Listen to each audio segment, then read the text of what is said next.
ಯೋಗ ಶಿಕ್ಷಕಿ ಮಂಗಳೂರಿನ ಸುಮಾ 2014ರಲ್ಲಿ ಗೋಪಾಲಕೃಷ್ಣ ದೇಲಂಪಾಡಿಯವರ ಯೋಗ ಶಿಬಿರಕ್ಕೆ ಮೊದಲ ಬಾರಿ ಸೇರ್ಪಡೆಗೊಂಡರು.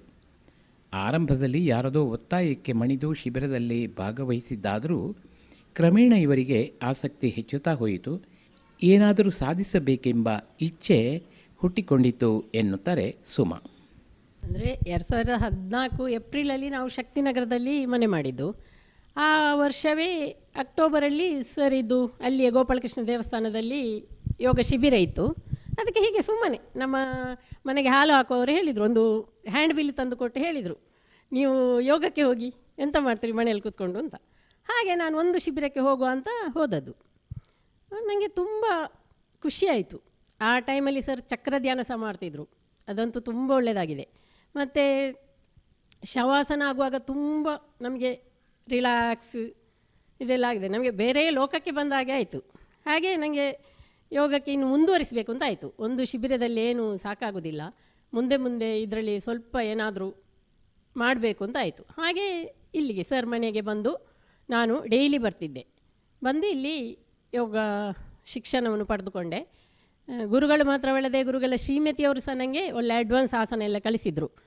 ಹಾಗೆ ಯೋಗದಲ್ಲಿ ಅಷ್ಟು ಕಷ್ಟ ಏನಾಗಲಿಲ್ಲ. ನನಗೆ ಪ್ರಾಬ್ಲಮ್ ಇದ್ದದ್ದು ತಲೆನೋವು ತಿಂಗಳಿಗೊಮ್ಮೆ ತಲೆನೋವು ಸ್ಟಾರ್ಟ್ ಆಗ್ತಿದ್ದು, ವಾಮಿಟಿಂಗ್. ಈ ಯೋಗದಲ್ಲಿ ಅದು ಕಮ್ಮಿ ಆಯಿತು. ನನಗೆ ಯೋಗ ಮಾಡ್ತಾ ಮಾಡ್ತಾ ಸ್ವಲ್ಪ ಸ್ವಲ್ಪ ಕಮ್ಮಿಯಾಗಿ ಫುಲ್ಲು ಕಮ್ಮಿ ಆಯಿತು. ಮತ್ತು ಗ್ಯಾಸ್ಟ್ರಿಕ್ ಇತ್ತು ಸ್ವಲ್ಪ, ಮತ್ತು ಶೀತ ಅಲರ್ಜಿ ತುಂಬ ಇತ್ತು, ಅದು ಸಹ ನನಗೆ ಯೋಗದಲ್ಲಿ ಕಮ್ಮಿ ಆಯಿತು. ಅರ್ಧ ಚಕ್ರ ಆಸನ ಮತ್ತು ಪ್ರಾಣಾಯಾಮ ಅದೆಲ್ಲ ತುಂಬ ಹೆಲ್ಪ್ ಆಯಿತು. ಹಾಗೆ ನಾನು ಯೋಗದಲ್ಲಿ ಮುಂದುವರಿಯಲು ಕಾರಣ. ಮೇಡಮ್ ಸಹ ನನಗೆ ತುಂಬ ಸಪೋರ್ಟ್ ಮಾಡಿದ್ದಾರೆ.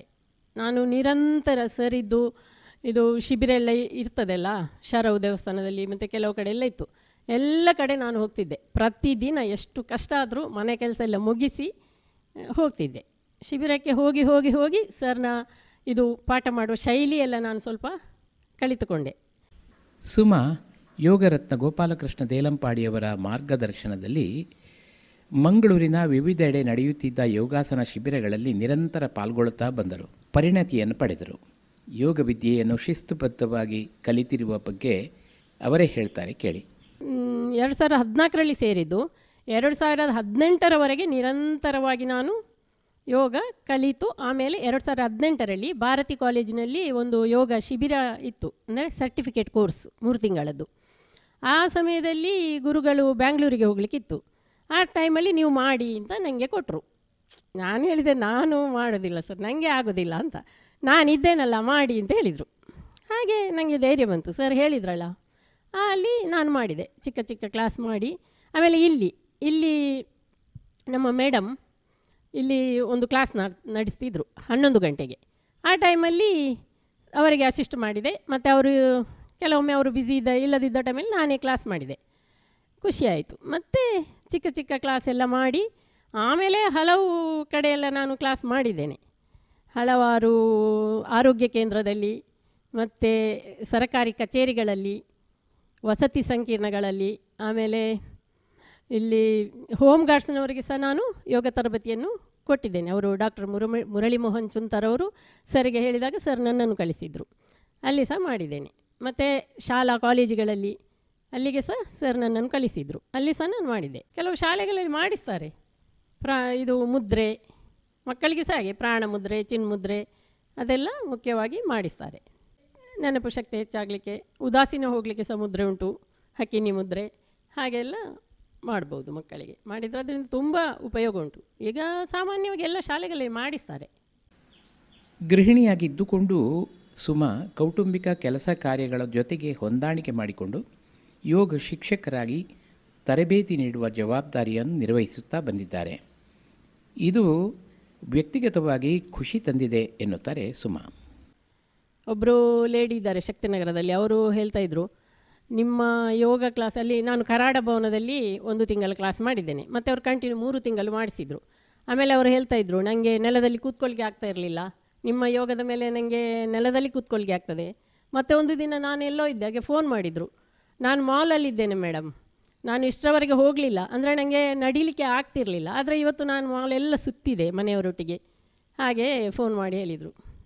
ನಮ್ಮ ಸರಿದು ಕ್ಲಾಸ್ ಅಂದರೆ ಅದು ಹಳೆಯ ಪದ್ಧತಿ, ತುಂಬ ನಮ್ಮ ಸರ್ ನಾವು ಪತಂಜಲಿ ಋಷಿಗಳು ಅಂತಲೇ ಹೇಳ್ತೇವೆ. ಅಂತಹ ಒಂದು ಅವರು ಎಷ್ಟು ಯಾರಿಗೂ ಜನಸಾಮಾನ್ಯರಿಗೂ ಸಹ ಸರಳ ರೀತಿಯಲ್ಲಿ ಅರ್ಥ ಆಗುವ ಹಾಗೆ ಕಲಿಸ್ತಾರೆ. ಇಲ್ಲದ್ರೆ ನಾನೆಲ್ಲ ಇಷ್ಟು ಮುಂದೆ ಬರಲಿಕ್ಕೆ ಆಗ್ತಿರಲಿಲ್ಲ.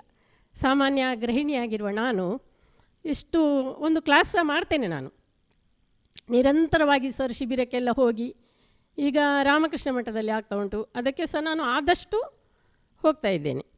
ನಮಗೆ ಮಹಿಳೆಯರಿಗೆ ಮನೆಯಲ್ಲಿ ತುಂಬ ಜವಾಬ್ದಾರಿ ಇರ್ತದೆ, ಅದನ್ನೆಲ್ಲ ಸ್ವಲ್ಪ 1 ಗಂಟೆ ಮೊದಲೇ ಏಳುವುದು, ಹಾಗೆ ನಿಭಾಯಿಸಿಕೊಂಡು ಅಡ್ಜಸ್ಟ್ ಮಾಡ್ಕೊಂಡು ಇವರೆಲ್ಲ ಸಹಕಾರ, ನನ್ನ ಮಗ ಗಂಡ ಎಲ್ಲ ನನಗೆ ಸಹಕಾರ ಕೊಡ್ತಾರೆ. ನೀನು ಹೋಗು, ಮಾಡಿಟ್ಟು ಹೋಗು ಅಂತ. ದೇಲಂಪಾಡಿ ಯೋಗ ಪ್ರತಿಷ್ಠಾನ ಶ್ರೀರಾಮಕೃಷ್ಣ ಮಠದಲ್ಲಿ ಪ್ರತಿ ತಿಂಗಳು ಯೋಗ ಶಿಬಿರ ಆಯೋಜಿಸುತ್ತಿದೆ. ಪ್ರತಿಷ್ಠಾನದಲ್ಲಿ ನಡೆಯುತ್ತಿರುವ ಯೋಗ ತರಗತಿಗಳು ಆನ್ಲೈನ್ ಮೂಲಕವೂ ಲಭ್ಯ ಇರುವ ಕಾರಣ ಆಸಕ್ತರು ದೇಲಂಪಾಡಿ ಯೋಗ ಪ್ರತಿಷ್ಠಾನವನ್ನು ಸಂಪರ್ಕಿಸಬಹುದು. ರಾಮಕೃಷ್ಣ ಮಠದಲ್ಲಿ ನಡೆಯುತ್ತಿರುವ ಯೋಗ ಶಿಬಿರದಲ್ಲಿ ಮುಂಚಿತವಾಗಿ ಹೆಸರು ನೋಂದಾಯಿಸಿಕೊಳ್ಳಬಹುದು. ಈಗ ಅಂತಾರಾಷ್ಟ್ರೀಯ ಯೋಗ ದಿನಾಚರಣೆ ನಮ್ಮ ಸನ್ಮಾನ್ಯ ಪ್ರಧಾನಮಂತ್ರಿ ಆದ ನರೇಂದ್ರ ಮೋದಿ ಅವರು ಪ್ರಾರಂಭ ಮಾಡಿದ್ರಲ್ಲ, ಆಮೇಲಂತೂ ಎಲ್ಲ ಜನರಿಗೂ ಯೋಗ ಮಾಡಬೇಕು ಅಂತ ಆಗಿದೆ. ಯೋಗದಿಂದ ಅಂದರೆ ದೈಹಿಕವಾಗಿ ಮಾನಸಿಕವಾಗಿ ಅದರಿಂದ ಪ್ರಯೋಜನ ಪಡೆಯುವ ಬಗ್ಗೆ ಎಲ್ಲ ಜನರಿಗೆ ತಿಳುವಳಿಕೆ ಮೂಡಿದೆ, ಅರಿವು ಮೂಡಿದೆ. ಹಾಗಾಗಿ ಎಲ್ಲರೂ ಈಗ ನಮಗೆ ಸಹ ಟೈಮ್ ಇರೋದಿಲ್ಲ, ಎಲ್ಲರೂ ಕರೀತಾರೆ ಯೋಗಕ್ಕೆ ಬನ್ನಿ, ಯೋಗಕ್ಕೆ ಬನ್ನಿ. ಆದರೆ ನಮ್ಮ ಗುರುಗಳ ಶೈಲಿ ಉಂಟಲ್ಲ, ನಾವು ಸಹ ಹಾಗೆ ಮಾಡೋದಲ್ವಾ, ಜನರಿಗೆ ತುಂಬ ಉಪಯೋಗ ಆಗ್ತದೆ. ಅದೇ ಸರ್ ಹೇಳ್ತಾರಲ್ಲ, ಈ ಯಾವ ರೋಗಕ್ಕೆ ಯಾವ ಯೋಗ, ಹಾಗೆ ಯಾರು ಯಾವ ಯೋಗವನ್ನು ಯಾರು ಮಾಡಬಾರ್ದು, ಯಾರು ಮಾಡ್ಬೋದು, ಅದೆಲ್ಲ ಹೇಳ್ತಾರಲ್ಲ, ಅದು ತುಂಬ ಪ್ರಯೋಜನಕಾರಿ.